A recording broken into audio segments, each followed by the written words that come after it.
कहानी का नाम हवेली का रहस्य।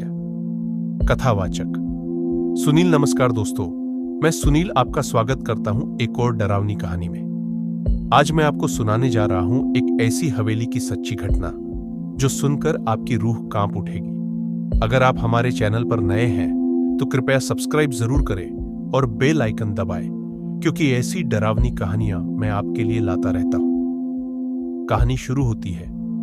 ये बात तब की है जब मैं अपने कॉलेज की छुट्टियों में अपने गांव गया था।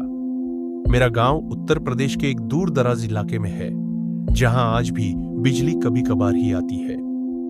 गांव के किनारे पर एक पुरानी हवेली है जिसे गांव वाले भूतिया हवेली कहते हैं। बचपन से मैंने उस हवेली के बारे में बहुत सी कहानियां सुनी थी कि वहां रात को औरत के रोने की आवाज आती है, दरवाजे अपने आप खुलते बंद होते हैं और किसी ने अगर अंदर जाने की कोशिश की तो वो लौटकर कभी नहीं आया।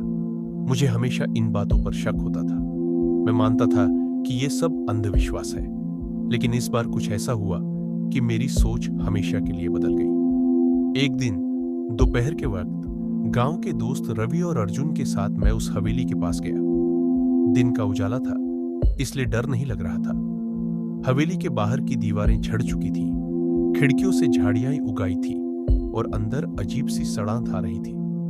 मैंने दोस्तों से कहा, आज हम अंदर चलकर खुद देखेंगे कि आखिर इस हवेली में ऐसा क्या है जो सब डरते हैं। रवि ने मना किया। सुनील, पागल हो गया है क्या? कहते हैं वहां आत्मा है, कोई जिंदा नहीं लौटा अब तक। लेकिन मेरा जिद्दी स्वभाव मुझे रोक नहीं सका। मैंने दरवाजा खोला। क्रिच की आवाज के साथ जैसे किसी की चीख गूंज उठी। जैसे ही हम अंदर घुसे, अजीब ठंडक महसूस हुई। हवेली अंदर से और भी खौफनाक थी। दीवारों पर अजीब निशान थे, जैसे खून से बने हों।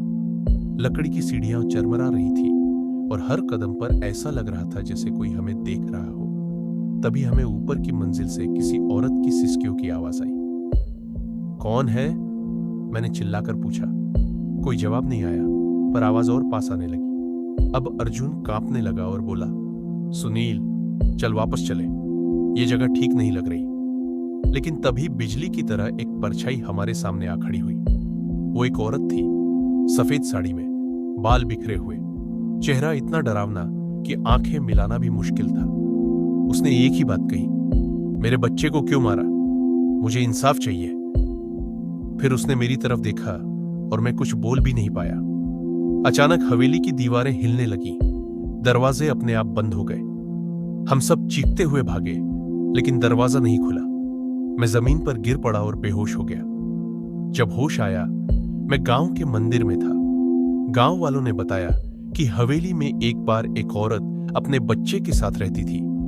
जमींदार की हवस का शिकार हुई और जब उसने विरोध किया तो उसे और उसके बच्चे को उसी हवेली में जिंदा जला दिया गया। तभी से उनकी आत्मा वहीं भटक रही है। उस दिन के बाद मैंने हवेली की ओर कभी मुड़कर नहीं देखा। अब मानता हूं कि जो दिखता है वही हमेशा सच नहीं होता। अगर आपको ये कहानी पसंद आई हो तो लाइक करें, शेयर करें और कमेंट में बताएं कि क्या आप भी ऐसी किसी डरावनी जगह गए हैं। और हाँ, चैनल को सब्सक्राइब करना मत भूलिए, क्योंकि मैं सुनील फिर लौटूंगा एक और डरावनी कहानी के साथ। Bye bye, take care. लेकिन रात को हवेली के पास मत जाना।